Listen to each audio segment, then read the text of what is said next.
Today on the show, we're talking about the listing process. Later, setting goals as a new agent. Don't go anywhere because Real Estate Gold starts now.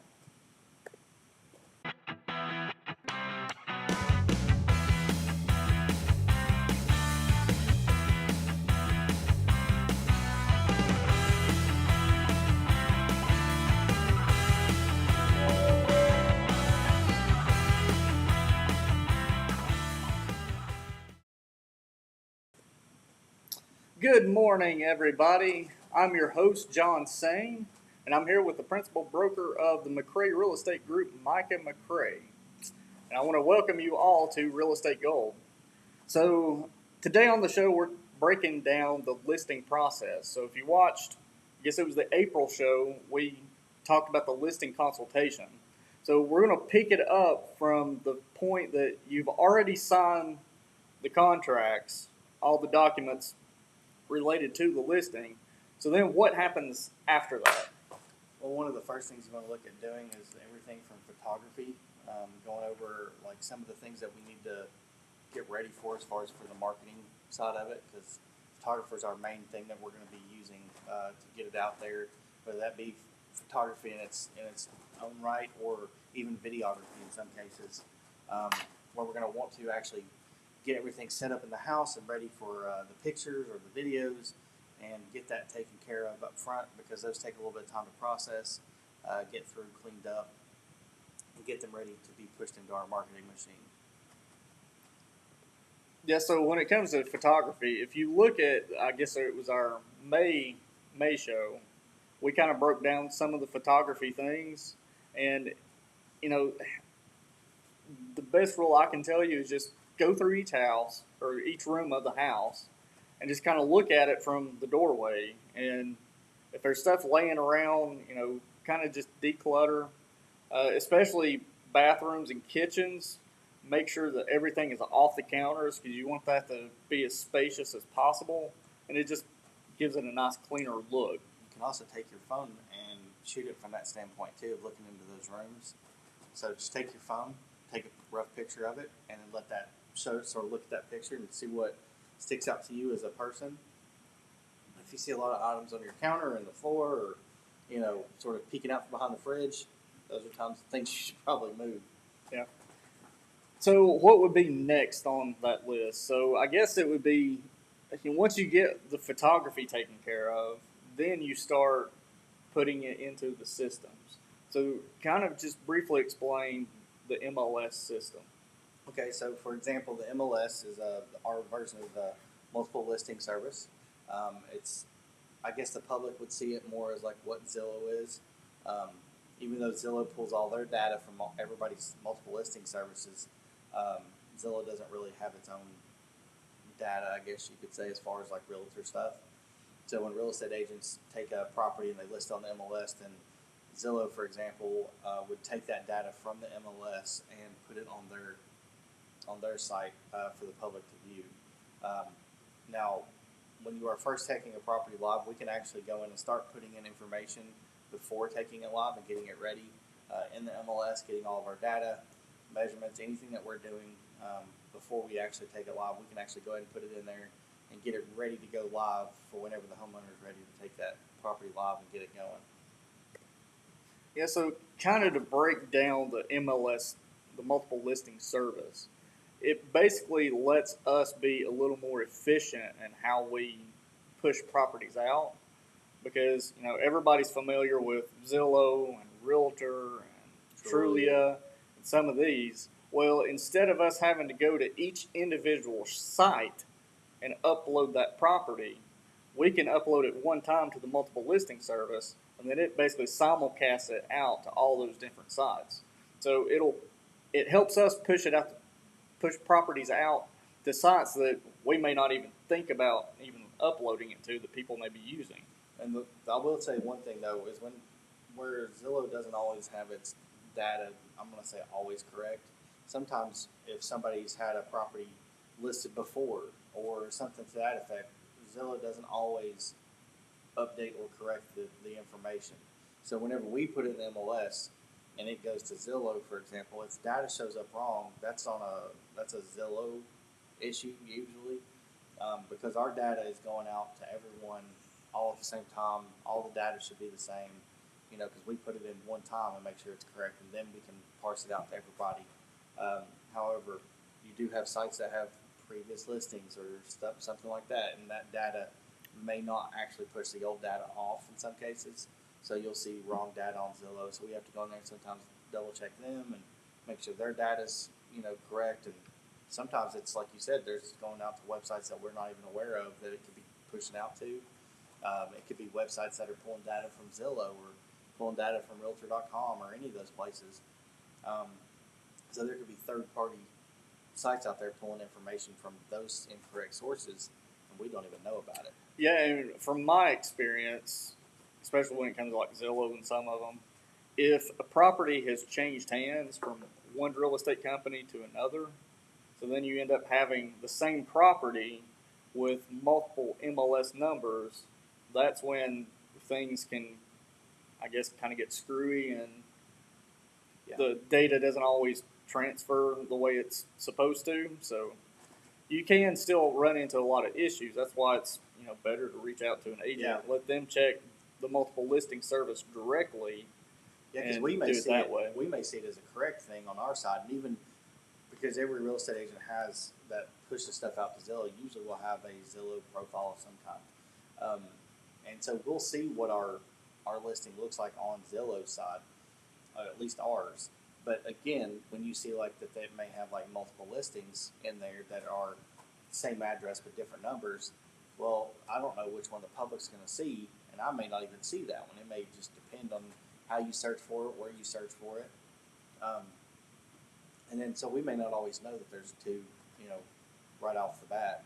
We may find it later because we're searching for something or trying to go in there and make a correction of some kind or something like that. So we may go in and find it later, but that's things that we have to go back and send requests to Zillow or Trulia to go out there and fix those things and get those taken care of. So the next thing on the list would be the lockbox and a service that we personally use called Showing Time. Yep. And we usually use the electronic lock boxes, so kind of explain how those work. So the electronic lock boxes are actually a pretty cool security feature for real estate agents. It allows us to keep a lock or a key secured that's for a house. And what it does is it actually tracks the comings and goings of any agent that uses it. Now, there are special keys that our MLS does give out in certain cases to home inspectors or maybe even people who are like exterminators and appraisers, those kind of guys.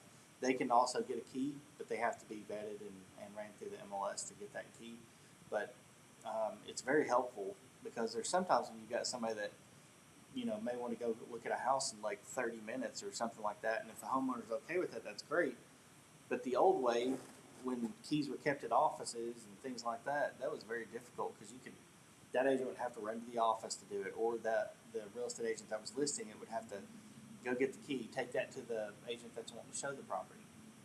That could be very time consuming and not always convenient for all parties involved because you may have that real estate agent showing a property in a different county or maybe out of a listing appointment. They don't even see that or hear that phone call until it's too late because I usually put mine on silent when I'm at listing appointments or buyer appointments, and so I don't always answer my phone until I'm finished. But that could cost the sale of a property, if we were still going by the old method. Whereas now, real estate agents just use an app on their phone and log in with their PIN number and just it drops the box and allows them entry into the house. And we record that. We can see when they, pulled the key box out. We can see when they put the key box back in. So we can usually tell you how long they were there. And then, of course, we also ask for feedback right afterwards. So those boxes are extremely helpful. Yeah, and one of the downsides to those boxes can be very expensive. But the big advantage to those is you're not breaking into that box. No. But On the flip side of it, there's really still nothing wrong with using, a traditional combo box. No, I still use those And too. we still use those as well. So it really just kind of depends on the property and what the needs are of that property and those types of things. When we have a property listed in a let's say a location where maybe the MLS does not necessarily cross over into ours, it maybe just barely crosses over or just right at the edge. We'll sometimes put law boxes out there, traditional ones with combo boxes is what we call them, and that way an agent from a different area that may not have access to our electronic boxes can still get access to that property. So that way we know that they're going, and most of the time they'll let us know when they leave, so we can still track it that way. It's just not automated. We can't go back and look at it in a spreadsheet like we normally do. Yeah, and I've even had situations where the homeowner only had one key, so instead of having more keys made, he just asked if we could use a combo box. That way, I gave him the combination, and that way he had access to his property, and Yep. all the agents would come in and have access as well. So, let's talk about showing time now, Yeah. because that's a really big one that I love showing time, and I know some companies use it. Again, some companies don't. But what is showing time, and how does that benefit our clients? So showing time's awesome in a lot of ways, really. One, you have a lot of agents that in this area that are part time, and therefore they have a normal 9 to 5 job. Some of them may be working seconds or thirds, but a lot of people are working a primary job up front, and then they do real estate in the evenings or on weekends and things like that. Well, they may be setting up appointments anywhere from 6 o'clock to 1 o'clock in the morning. In some cases, I've had them come in, and that's great because if they go on to showing time, they can do that online. They can do that from their phone. They can call showing time directly, which is basically a 24/7 phone number that they can call. They can set up those appointments. Whereas, if they're trying to call me at 1 o'clock in the morning, I'm obviously not going to answer, but I may not be able to get a hold of them the following day to confirm anything. Whereas, like if you use showing time, they'll actually text you back. Not only text the homeowner and let them know that something's going on, but they'll also text the agent and let them know that it's been confirmed or not. So, you may be at 1 o'clock in the morning getting a request to go show your house. Well, the homeowner may not see it till 7 or 8 o'clock in the morning, the next morning. Then they confirm it. Well, then nobody can get a hold of the agent that may be working that 9 to 5. And so therefore, they push that out there to them automatically, and they get a little text alert that says, hey, you've got this confirmed, and that way they know that they can move forward with that without even really have to contact or answer the phone, any of that kind of stuff. So it's great for the homeowners as far as like reaching out to that mass audience of agents that may have buyers for their property, which is really great for us too, as agents, because it works out to where we can be busy one part of the day and get in there and send off stuff real quick, get them out there, and hopefully get them confirmed pretty quickly, and push that to where we can get our appointments confirmed without having to wait on phone calls all the time. Yeah, and I've been in situations where a client wants to go see one property, so we get that confirmed and scheduled, and when we get to the property, we realize that the house across the street is also for sale that they didn't know about. Well, it's easy to just pull out my phone and schedule that showing, and then we go tour the first home that they were interested in, and by the time that we were done looking at that one, the other one was confirmed, so we just walked right across the street and take a look at the other one. So, well, in a lot of cases, it's very handy. You get into those ones where we talked about. I think it was in the May show where we were talking about how people like go in there and they'll edit it with pictures and make them look completely different. Well, that person may not have liked that picture when it was fully edited, but they get across the road and they see it and they're like, "Oh yeah, that's cool. We like that house. It looks a lot different and better, without all the edits to it." And then so we can go ahead and get that scheduled, like you said, across the road, and hopefully get it pushed through because we're already there, and then we can basically just walk right across the road if the schedule allows, and go show that one as well. Hopefully result in an offer. So now that we've got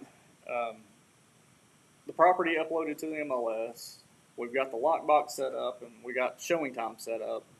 So now we're ready to start the marketing. Yep. So explain some of the marketing that goes on. Okay, so obviously, you've got your pictures in the MLS. And one thing even though we like to, obviously find buyers or sellers in our own backyard, in our own office, we want to help, close those as many as possible in-house. We do have to be realistic that there are, in our case, I think it was like, last time I checked, it was like 1,900 agents maybe in our area. And every one of those agents is probably going to have buyers that may or may not be looking for your property.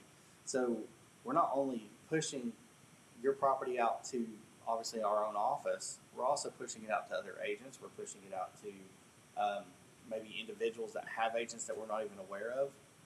So we're trying to get your property in front of as many possible buyer eyeballs as we possibly can. And that does include MLS, that includes social media sites, whether it's Facebook or whatever.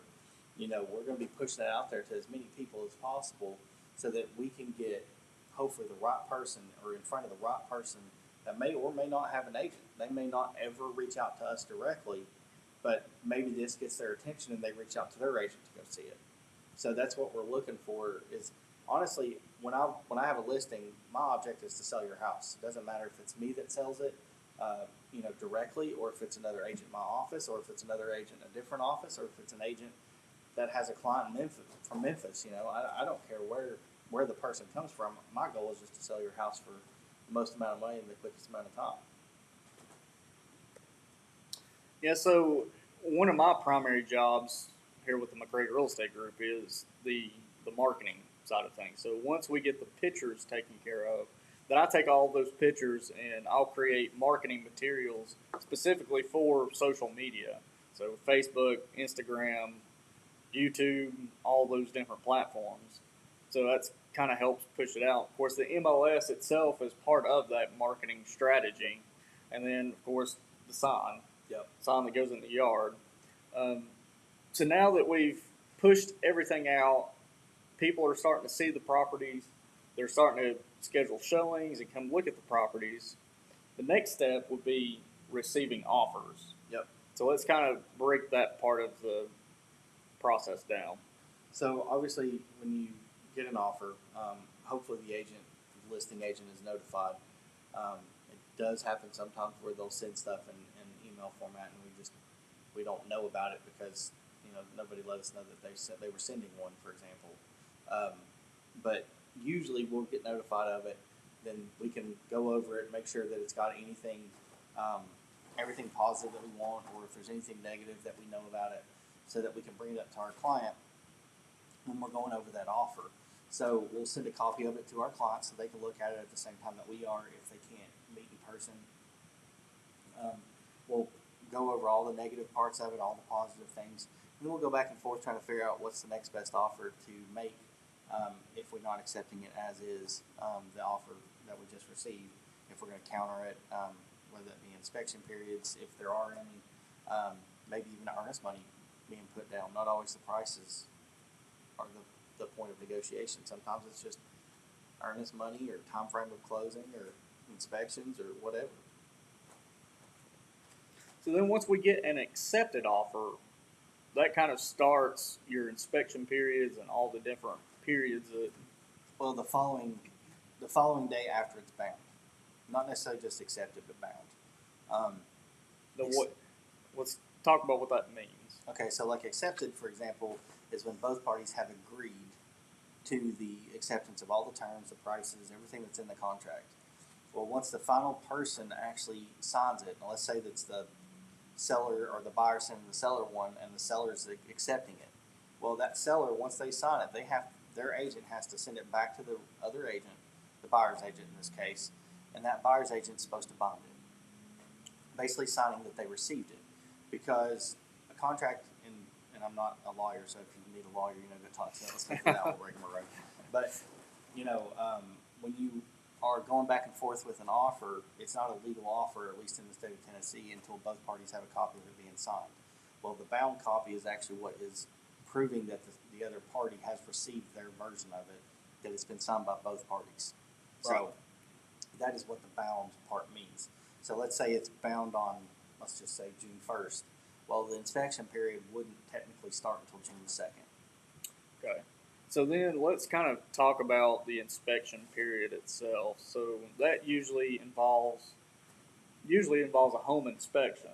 So you Some have a home cases, inspector yep. that comes out and evaluates everything. So let's say that they find problems. Hmm. So how does the, I guess, homeowner and the buyer negotiate these issues? So initially, there's done as it's done as a proposal. So you'll send out a repair replacement proposal in the state of Tennessee, um, and so whoever the homeowner is usually not the one that's going to make the initial one. So the buyer will do that. The buyer will come up and say, okay, well, these are the items that I found that I want you to either fix or whatever the situation may be. They'll do it as a repair replacement proposal. They'll sign that. They'll send it over to the seller's agent. The seller's agent will go over it with their client, and if they're agreeing to it, all they have to do is go back and do a repair replacement amendment. And basically, what that does is that sets those terms in stones that they agree to. If not, they'll do another repair replacement and put it as number two, and then send that back to the buyer, and they'll go back and forth until somebody agrees to it, or until everybody agrees to it, and then whoever the last one was will put that into an amendment and send that back over for everybody to sign to bring that to full contract status, I guess you could say. Yeah, and there's just it's important to know that there are a lot of different ways you can negotiate these repair replace proposals. Yeah. So we're not going to get into all the details of it, but just because somebody asks you to fix something doesn't mean you have to fix it. You No. can, just offer a discount on the purchase price, Yeah. or there's a lot of different ways you can handle that, and that's something you would want to talk to your agent about Yeah, 100%. in that situation. So after we get through that period, then we'll have the appraisal. Yes. So it kind of explain what the appraisal is, because it's in a lot of ways it's the same as a home inspection. It can be. So an appraisal, believe it or not, a lot of people don't realize this, but they can come in, appraise a property for a certain price, and then they can put conditions on that appraisal. So let's say you were buying a house that needed work, and you knew it needed work. Well, the appraisal can come in and say, well, you've got a leaky roof. You need to have this fixed and this, and let's say this house is worth 200 grand. Yes, it's worth 200 grand, but only because this roof would be repaired or replaced or whatever the condition may be that appraiser puts on it. There are some types of loans, like government-backed loans. They usually have a set standard of things that they're looking for that the government-backed loans will require to be in working order before they will actually move forward with that. But the appraisers are usually the ones that will throw those conditions in. It's not always a home appraiser or a home inspector. A lot of times it's the home appraiser that will throw those conditions in when it's a government-backed loan. Yeah, and most of the things that these appraisers are going to ask to be fixed are all things that relate to safety. So Usually, yeah. GFCI outlets, making sure that they're in anywhere there's water in the proximity of them. Smoke detectors, handrails on steps. Yeah. All those different types of things. So then, once we kind of get everything cleared, then it's the best part of the whole process, and that is the closing. Yep. So, kind of explain what happens at a closing. So typically from we'll go from a seller standpoint. At the closing, they're basically signing over their deed to the new homeowners. In our area, taxes are prorated up to the point of the day of closing. So if the seller has already prepaid their taxes, they're given back a credit of the amount for the rest of that year after they've sold it. If not, they're obviously they're paying forward their portion of that set of taxes. But the closing itself is going through a title company usually, or an attorney that acts as an escrow and title service. But those guys are going to basically do a lot of title research to make sure your title's clear. They're going to offer you title insurance. They're going to make sure that all the monies are collected and dispersed to the correct people. If you have a loan that is on the property, they're going to make sure that they take the money out of your proceeds of the sale price, and they're going to pay off that note so that the title is, of course, clear for the next buyer. And then they're also going to record the buyer's note, if there is one, for the new owners and for that lender that's taking care of the financing for the property. So that's basically the listing process in the nutshell. So there's a lot of different aspects that can come up and happen during that process that your agent should be able to help you kind of navigate all those different issues that come up. So, but that's the listing process in a nutshell. Don't go anywhere. We will be right back after this.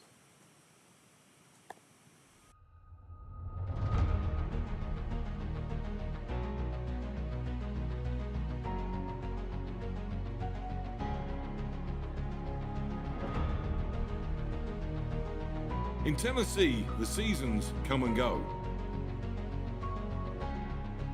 But our season never ends.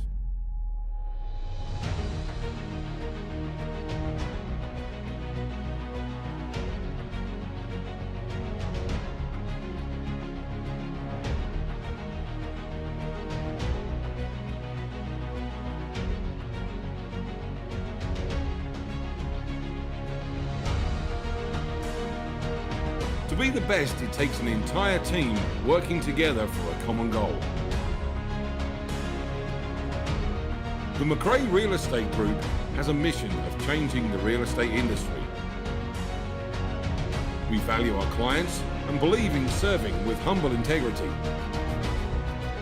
We are data-driven and use science to influence our decision-making.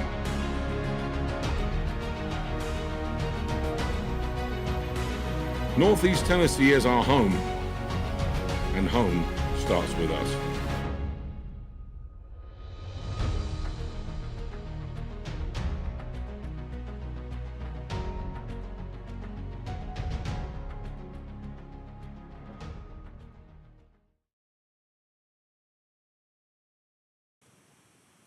We are back.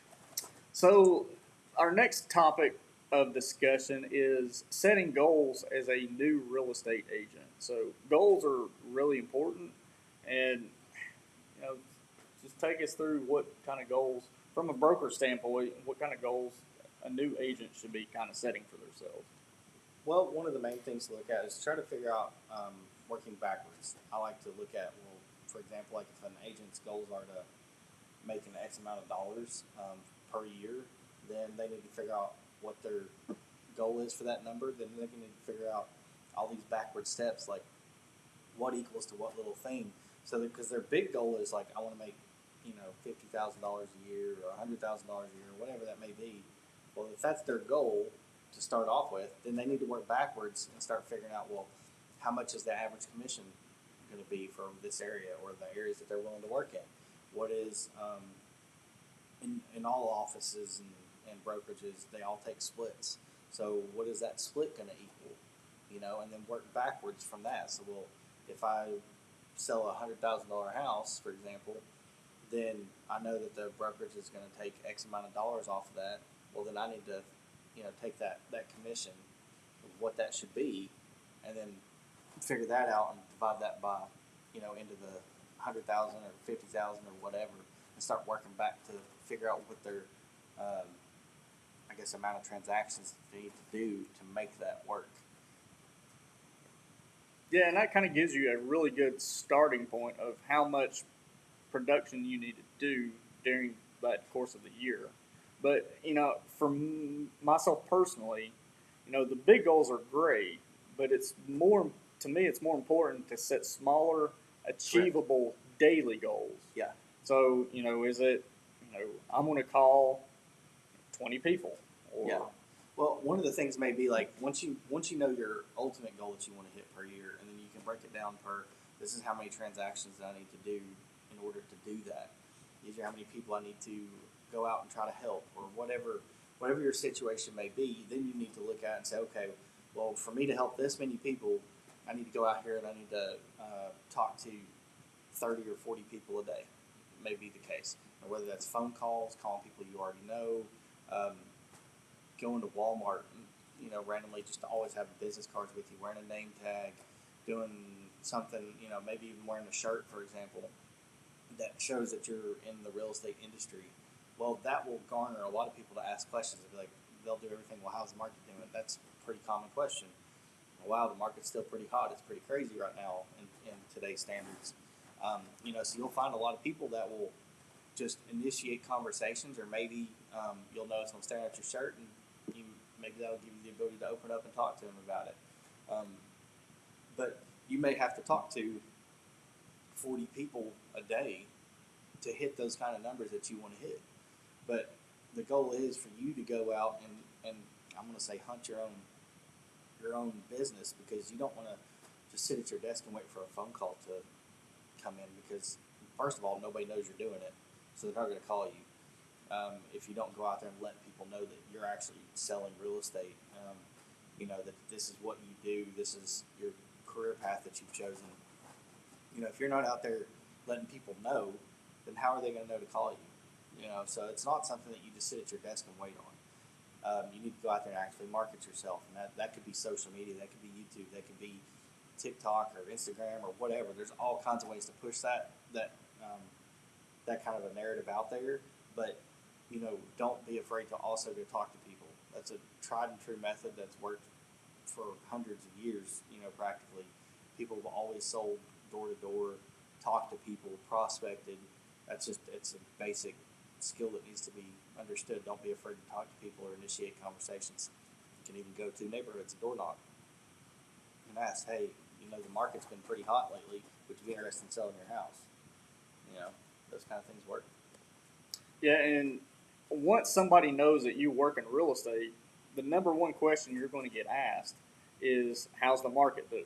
Yeah. Well, that's why it's really important that you know what those numbers are, because you don't want to just be the general real estate agent that says, oh, well, it's really hot right now. Yeah. And you can't provide any kind of further detail. That's why, we spend a section on the market report. And speaking of the market report, that's a great segue.